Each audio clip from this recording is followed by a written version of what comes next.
We are approaching the end of the conference.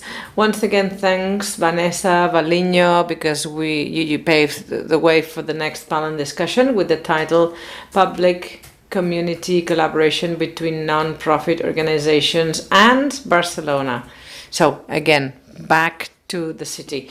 I would like to remind the audience, both here, both online, that you can make your contributions or ask your questions online via the Mentimeter. You want to enter into menti.com, and that's the code 789399039 for your questions. So post them there, and we will address the question to the relevant speaker. So, as I was saying, we are going to focus on Barcelona again, public and private collaboration. And this panel will be moderated by Gemma Tramulla. She is a journalist at El Periódico. The floor is yours, Gemma. Thank you. Hello, everyone. Hello, those of you here on site, and hello to those of you behind the screen. We have here three experts. I'll introduce them very briefly. They'll start with their general introduction, and then we'll start with the debate. So this is the final session of the day. Let's hope we'll have time for questions. Lucia Martin was saying yesterday, the councillor, that this topic was not that sexy. So I've asked the speakers to be as brief as possible, because at least we would like to have a plural discussion, a plural debate. I mean, if it cannot be sexy, let's at least make it plural. We have with us Laia Fornet, sociologist, expert in urban planning, democracy, and the common good with a feminist perspective. She is part of La Hydra cooperative. She's a member, and she is a consultant with the Barcelona City Council. La Hydra, well, she's taken different positions, but probably it will ring a bell. It will ring a bell if I mention Can Batlló and the agreement reached there in this district in Barcelona. So she was very involved in that project. And without any further ado, I'll hand over to Laia first. Over to you, Laia. Hello again. Hello again. Happy to be back here and happy to take part in this session with a slightly different look now. Of course, very similar, because we want to improve the housing sector, and we would like to involve as many stakeholders as possible. I'll try to keep it short, and I will try to focus on the public and community collaboration, so how we can help it grow and what the challenges ahead are. In our view, as we heard before, the public-private collaboration has been built all over Europe since the 1980s. So this alliance, public-private, has given rise to different legal and administrative frameworks that have made it possible for the authorities to work via outsourcings, PPPs, concessions, and that's the way they found to provide resources and put them in the hands of private companies. But probably this has not been the case when we involve cooperatives.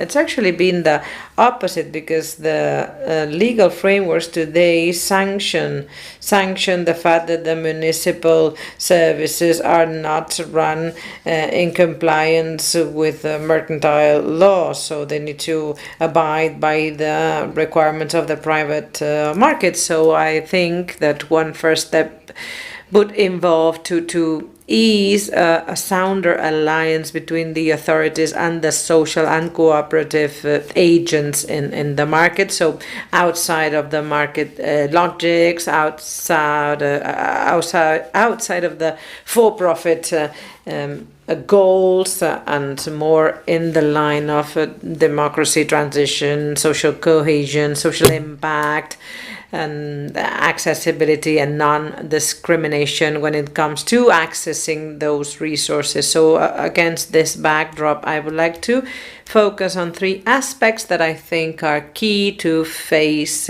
this new collaboration framework. First and foremost, we need to rethink what's public and what a public role is. And also Vanessa explained this very clearly before, how the agreement was reached and what it entails to sit at the same table and negotiate. The authorities need to learn how to co-manage their resources, so they need to relinquish certain capacity, and what's social and what's community owned, that part of the stakeholders, they also need to understand that democracy is key, transparency is key, that we need to strike a balance. So that's the first debate, how to ensure transparency in the processes, transparency in the organizations, to clear mechanisms of internal democracy and involvement of all those users in the projects. Another challenge for me is the metrics, because we need new ways to measure these new values. The change in roles needs to go hand in hand with new instruments that are not economicist, that are not mercantilistic, but rather that they value the social impact and the social return for the city. So as Gemma was saying, the Can Batlló agreement, that's what we tried to do there, to assess the social return stemming from these social projects, because it's not just affecting this community there, but the benefits are actually much wider, and they end up actually helping all of the cities. So in the cooperatives, we have the social balance, social community balance, these concepts that are being very helpful. And the third challenge is not by all means the least important one. It's a very important one, which is scalability and universality behind this community, public, social, cooperative model. And we have here the experience of other European cities with a long-standing expertise, and they tell us that if the model doesn't scale up, then it will become a unique policy, beneficial for the situation in question. But of course, if it only stays there, it will never become universal. So we have experiences in Denmark, in Uruguay, where this model has been extended. Very interesting. So we've seen that has been possible thanks to the social involvement, also to a high degree of public funding. And that's another important pillar in order to make this model popular in terms of scalability, accessibility as well, access to the project. Of course, we need robust public funding, and that is undeniable.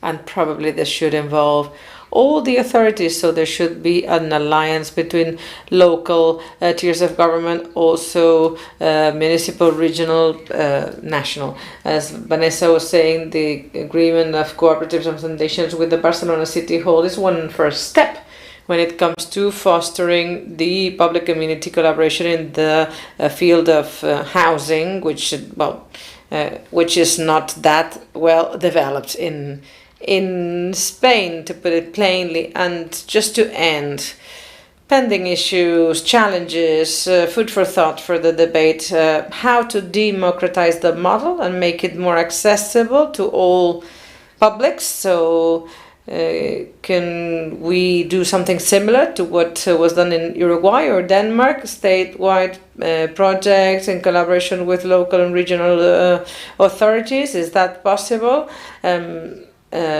Economic aids for development, also for self-development, so the creation of new construction companies, of new development companies, or other ways to lower the price of the development. Maybe And another important challenge for me is how to increase the public housing stock with the help of private land as well. So how to intervene onto the built city in the private market. Berlin was explaining this yesterday. There's a co-op that purchases flats in Berlin. So how can we imagine this shared experiences to actually buy private land, expropriate it if necessary, new intermediary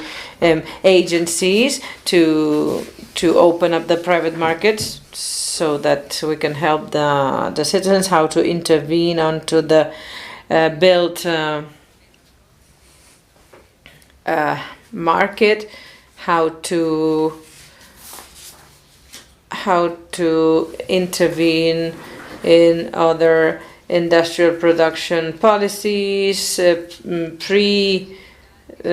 fabricate ready-made modules that also contribute along the lines of sustainability. Just to end, because I don't have much time, I think we should relocate the government as a main stakeholder when it comes to affordable housing, and we need to clearly have access to public funding so that we can consolidate this public cooperative model so that it can be scaled up and so that it can become universal. We heard it before, the challenge has to do with incorporating control and democracy and transparency all along the process. It would be a mistake, I think, if we just distribute the public land, which is scarce, or if we just distribute the public funds, which are not, of course, never ending.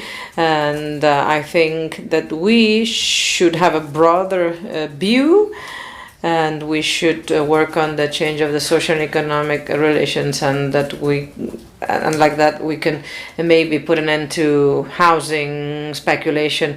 It is the right time now. It is only timely. We have the capabilities and we can have added funding. So from the cities, from the different metropolis, we must demand this co-responsibility coming from other regional and national tiers of government. Thank you.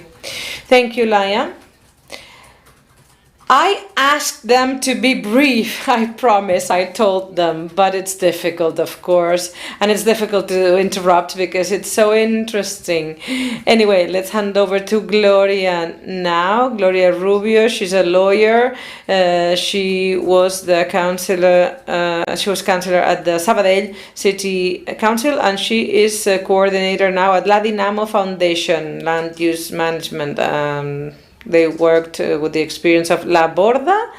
That's the flagship project, but it helps replicate this model all around the territory. So thank you, Gloria. Over to you. Thank you very much, Gloria, in so little time to try and bring the elements that contribute to define the challenge that lays ahead of us. Is difficult, but I will try to do my best.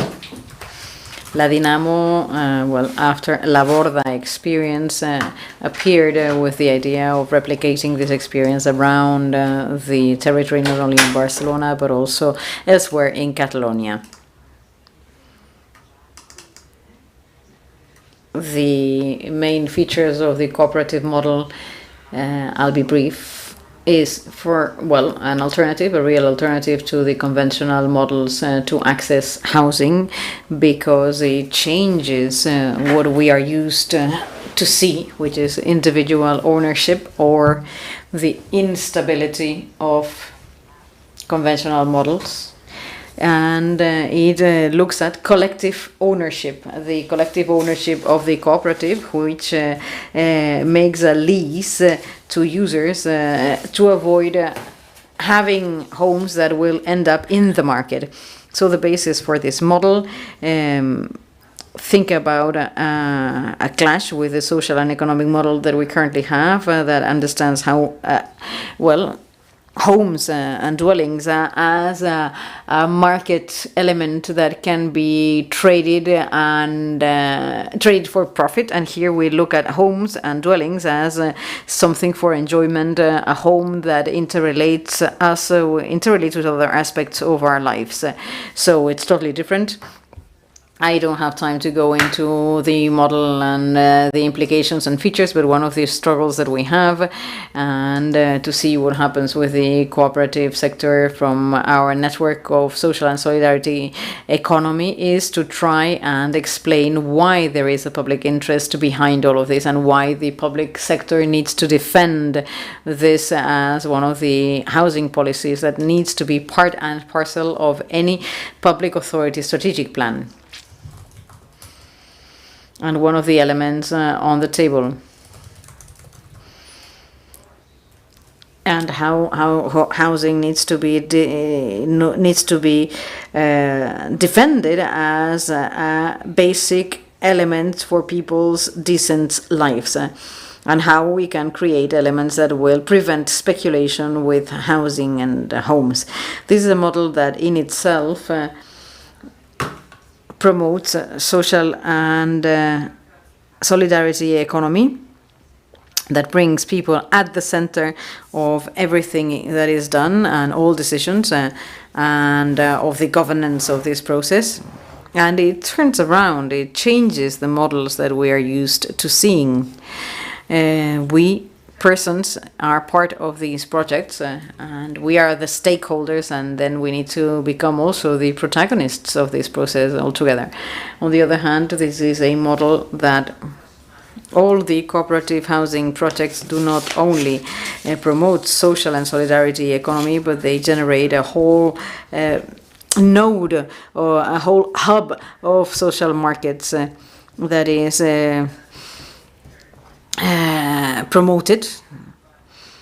promoted and cherished, so that they all feed into each other, so that this has a multiplier effect. And it has a social impact because of the community and coexistence model it proposes, not only for the project in itself, but for the whole environment, for the whole area. And this leads to a real alternative. Understanding where we come from and what the pandemic has shown, we realize that this network is so necessary for us to live with or to live in. So let's not, I don't want to overdo the time I've been allocated. Besides the public interest this might have, if we want to change the scale of our project, to scale up the project and to replicate it, it is necessary to have this public cooperative collaboration to guarantee inclusiveness in all these projects. This is one of the main challenges that we currently have. Many people are not being able to access this project. Not everyone who would like to access this project can do so. And the two main challenges would be, how can we create a proper legal framework that defines the model so that it avoids certain stakeholders sneaking into it, because otherwise we could have, for instance, developers from the private market sneaking in, neoliberal capitalist developing companies could sneak in to this kind of projects. This would be totally counterproductive. It wouldn't be helpful at all. And then the other challenge is, how can we get these public policies develop and become a real alternative so that affordability increases. But before I conclude, because I will not have time to say everything I wanted to say, let me add that at the moment we have 35 ongoing projects in Catalonia, 17 of them within the city of Barcelona. So 35 developments, but only 2 are on private land. And along the lines of what Laia said earlier, regarding public policies, it is true that the impact of public policies which are being promoted by the Barcelona City Council is very positive. So 17 out of 35, and the possibility of these projects that are being placed in Barcelona. But despite the fact that cooperative housing is basically the only model who proposes to bring private land to the community, and that we are achieving an increasing number of socially protected homes and dwellings. However, despite all of this, is not clear that public authorities are really keen on taking private land and turning it into public land for to promote accessibility. We can also look at this from another standpoint. We need to also promote structures that such as the community land trusts in other countries can be a possibility for the sector. And if we look at the public sphere, maybe the allocated land, specifically allocated land, for instance, for people with disabilities or for the elderly and so on. This could also be another possibility, and our legal framework should not be a hurdle, but should be more conducive in this sense. Thank you very much. I am really grateful for your efforts to synthesize all of this in so little time. Let me introduce Manel Rodriguez. He is an architect, he is an entrepreneur, and since the 1990s he has been working in real estate, and he has played different roles in developers, constructors, and in his own group as a CEO of the Salas business. He is the president of the Salas Foundation, which promotes new affordable home construction, and he has been part of the agreement to build the 1,000 homes that Vanessa Valiño has explained earlier. He is the other part of the equation of the stakeholders. I would like to thank you for the introduction, and I would like to thank the City Council and the governing team to promote these new models of housing in public-private partnerships, because a lot has been said for many years about the need for PPPs, but then in practice, examples are scarce. And the session we saw earlier with the metropolitan operator and the agreement that we signed last year are real examples of public-private collaboration. I am here representing Cohabitat, which is a group of entities which are rather unknown in this world. These are foundations that develop homes with non-profit. We have over 3,000 rented homes across Catalonia, with more than 17 organizations being part of our 17 entities being part of our organization, and 3,000 seeing the amount of rental homes that we currently have in Catalonia is not a minor figure. We're currently working not only with the City Council of Barcelona, but with many other municipalities.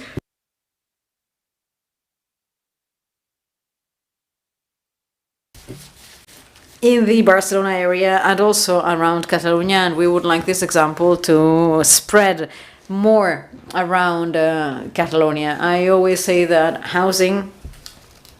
it's sad that housing is in the hands of municipalities, and not because municipalities don't do well. Hey, in the City Council of Barcelona, in the province of Barcelona, we have over 110 city councils as interlocutors. And what does that mean? We will never achieve anything if we need to negotiate with 110 different authorities. It will not happen. We need housing to be discussed in a more joint way, or to have these models expressed to other authorities who are the managers around the territory. It is a problem for Barcelona, but Barcelona is not only the municipality of Barcelona. For me, Barcelona encompasses everything between the Garraf, the Vallès, and Montgat. So it's a whole metropolitan area. It's not only the 700,000 inhabitants of the city of Barcelona and 3 million of the metropolitan area of Barcelona, and 5 million if we go a little bit further, who are currently suffering the housing emergency. If we only apply policies to different municipalities, we are losing power. So that's why we advocate, that's why we appeal for the extension of this collaboration that we have with Barcelona. For instance, we have signed agreements with Sant Pere de Ribes, Sitges, Cornellà, Martorell, and we continue signing new agreements. We are now submitting it to the Catalan Municipalities Association, the Catalan Provincial Council of Barcelona, and we currently have like 1,000 new homes that are currently being built, and our approach is to increase these figures. From my standpoint, this is a very good model, but we need to scale it up. For us, for our population, 150 dwellings is not enough. We were talking about the fact that 100,000 new homes are needed in Barcelona. I don't know if it's 100,000 or 50,000, but in any case, we need to increase the scale and our ability to build. And let me only insist on one further point. We need to explain and we need to repeat that if we want to develop affordable housing, we need 4 different ingredients. First of all, the land. If we don't have land, this is only being done on public land, as was said earlier, this is not enough. But we cannot continue consuming our territory. We cannot continue using up the land. This, it's clear we cannot do, because we are going to destroy the environment. So we need to find another solution. How can we access more land or more capacity to create housing without using up the territory, and all of that at a very low cost? This is like squaring the circle. So we need to work together so that we privately, because foundations are private institutions, we privately will not be able to achieve it. So we need the backing of the authorities. And the second element, the second ingredient we need to do, what we have to do, is funding. High volume funding. We are in negotiations with the ICO and the ICF. And we also want, the banks to broaden their views and not only think about mortgages, but also to think that this new model will provide more profit in the future. Long-term running profits, but of course at a lower interest rate. And we also need subsidies. Subsidies, even if they have to be paid back, are essential. Otherwise, it is not sustainable. So the 2018-2021 housing plan was very useful, and we are looking forward to the new subsidies that will start in the 2022 plans, because without subsidies, there is no way to go. And this needs to be compensated with a certain return. Of course, we don't expect subsidies to be non-refundable. Vanessa mentioned earlier something about the agreement. The signatories agreed that once the mortgage is paid back, the mortgage will condition our activities for the coming 30 years. So it's a zero-sum game.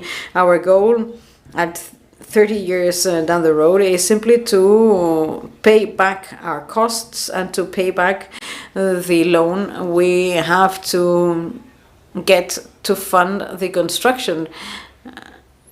But there will be also a profit that will come from rental, from the rent that will be paid, and 50% of that profit can be devoted to new development and can be handed by a private-public partnership. I remember another session we organized about this topic where a non-profit organization from the UK was explaining what they do. This is an entity that was created in the 1960s and the 1970s, so they have a long history behind them, but they currently have 220,000 dwellings that they rent out.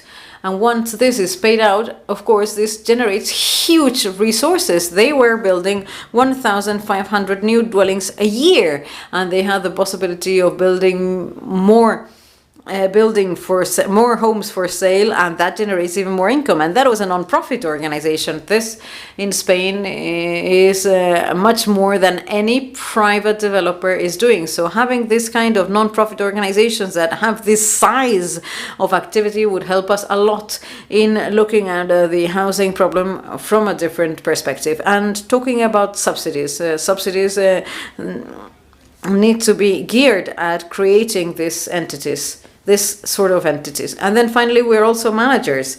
All this process requires professional management.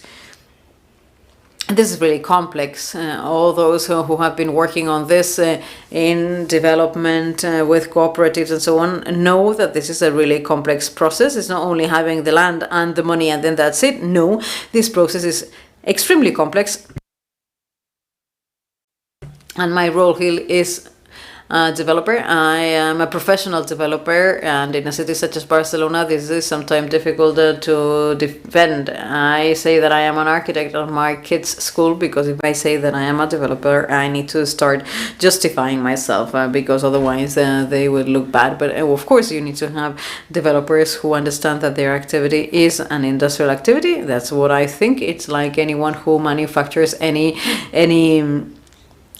good, any other goods that are not used for speculation. So I think that one part of our profession needs to use their skills and their know-how to develop this kind of housing model, which needs to be unrelated to any attempt of speculation or having income measured profits, and that this should be regulated to a certain extent in a certain way. Thank you very much. Thank you very much, Manel. We only have 8 minutes for discussion, or even less. So maybe we won't have a round of interventions from the stage. So we'll try to answer as many questions from the audience as possible. We have a question for Vanessa. What is the difference between public community collaboration and public-private collaboration? Who asked this question? Hands up, she says. Okay, let's try. Public community collaboration, of course, has a part of private collaboration, but everything's yet to be defined because we don't have a regulatory framework. So in the municipal arena, we've defined the two strategies. One has to do with the metropolitan area and the other one has to do with the agreement, with the ESAL agreement. So we've made this effort. I tried to explain that we want this to be as participatory as possible, that there is a clear definition of the criteria and what the criteria should be, what organizations need to help us showcase the model.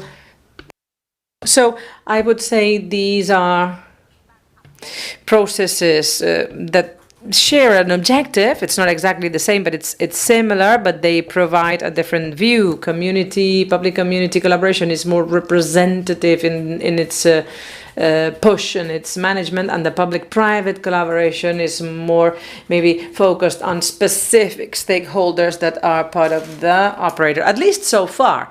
At least for now, the next challenge would entail the citizens, so how the citizens can help once the development is there, the dwellers of the building, the citizens, how can they be part of the operator? But that's yet to be done. In the cooperative model, the citizens are there right from the beginning, and the foundations are involved right from the very initial stages. Okay, 4 minutes left. 4. So please be very, very concise because it's interesting. Question for Gloria or for Laia. What are the anti-speculation mechanisms that you use to protect yourselves against this? So to protect the cooperative model. Well, the full profit goal is one of the different. So profit or non-profit, the private investors need their profits, and here In this case, the operator has set a cap on the profits, but in the first tender, there were no winners nor losers because that was a factor. Mechanisms, well, it's yet to be seen. Yes, indeed. One of the tasks that we are conducting has to do with this, how to protect the mechanisms in terms of land use, how to modify the legal framework, how to be aligned with the regulations in Catalonia. We are trying to amend the cooperative law and how this has an impact on the housing law. We'll have to see how this works. So the cooperatives, of course, cannot just end up using these apartments themselves and end up trading with them. For Manel, how can we involve the citizens more? Well, this will be food for thought in the coming months. So we will debate about this as the volume increases. So far, the rent volume is smaller. I mentioned 3,000 houses all over Catalonia. It's not much. So as the volume increases, we will have to have a model involving the tenants in the management. We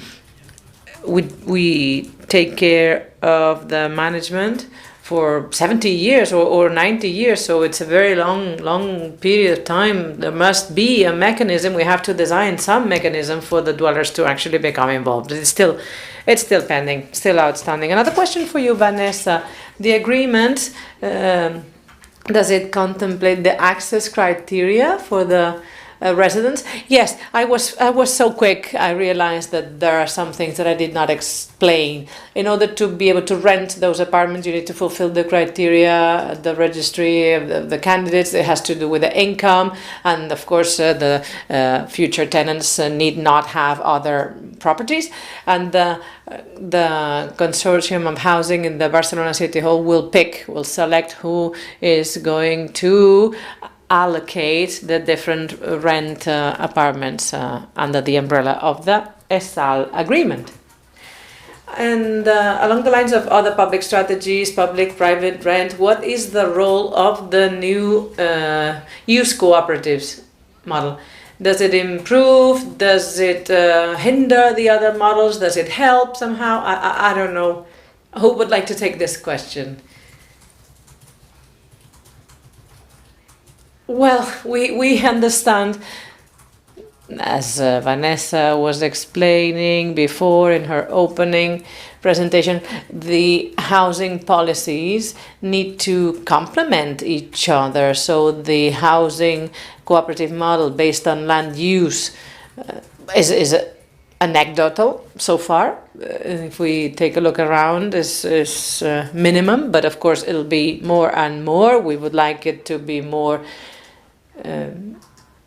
robust so that the impact is higher, so accesses to housing that go along the lines of speculation need to be stopped or hindered.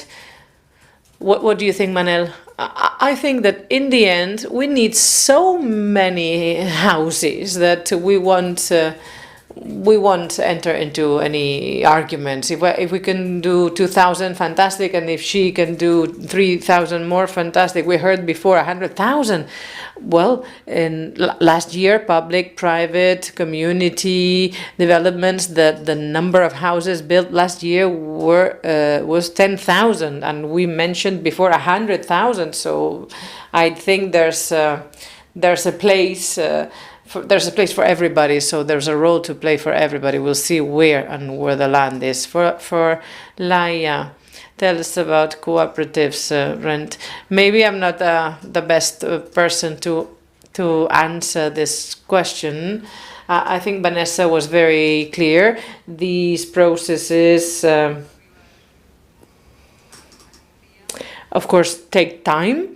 An agreement like that is not reached overnight, so this is learning by doing, and with different backgrounds, with different stakeholders. The idea is to work together for a shared objective. So the idea is also to share criteria and share working methodologies. Knowledge is key. Now knowledge is cross-cutting, and it's good, because otherwise we would have our own model each, and with the agreement you opened up those spaces, so you generated those spaces. I know we are running out of time, but in relation to the previous question, I think everything is positive. The land use cooperative model is positive. It's a positive thing, because they are revaluing a cooperative model that was being questioned inside the cooperativism movement. So this provides some fresh air also on the part of the public authorities, because now we give a voice to tenants and we hear their opinions, and the citizens and all the stakeholders. So everything about it is positive.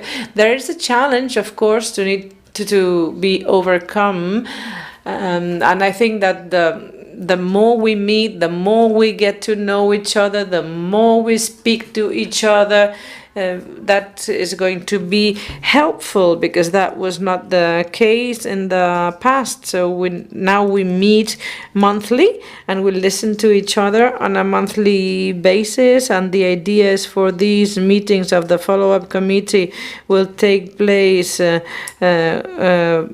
the same developments, based on the same developments. So again, we will see each other on a regular basis, so the stakeholders, rent foundations, cooperatives, so all those involved will end up loving each other, because this is contagious, because the challenge is brutal, and we just cannot afford to work on niches anymore.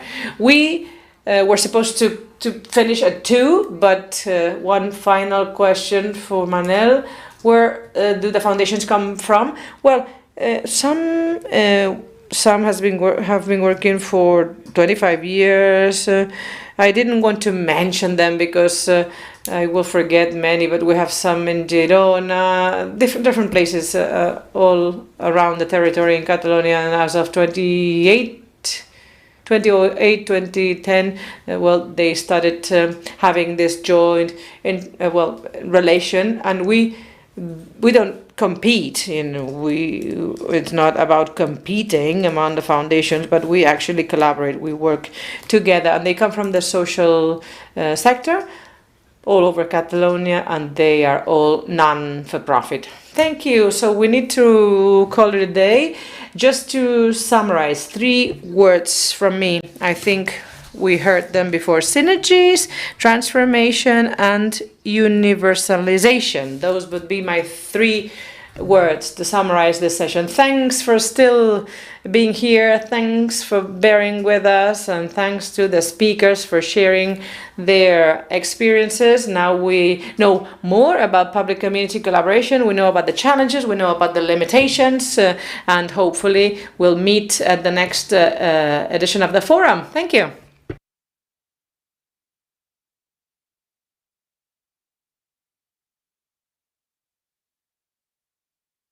Thank you very much. I cannot but repeat what has been mentioned. I think we need to thank all the speakers today and yesterday and all the attendees. Just a bit of a summary corresponding to this session from La Hydra. We heard about social return in the field of housing. La Dinamo, they were saying that the coexistence needs to be fostered, and the networks, and that is now evident more than ever with the pandemic. And Manel was warning us about the fact that we cannot work alone, and that we need to go in the direction of cooperation and collaboration. Yesterday morning we were saying that we wanted to reflect upon the right to housing in difficult times, and I believe we've succeeded. Hopefully we have now more food for thought than before the conference, and hopefully as well in the next edition of the forum we can meet together, all together, in the new Barcelona Housing and Renovation Forum, so that we have other topics to cover. Thank you all very much indeed, and see you next time.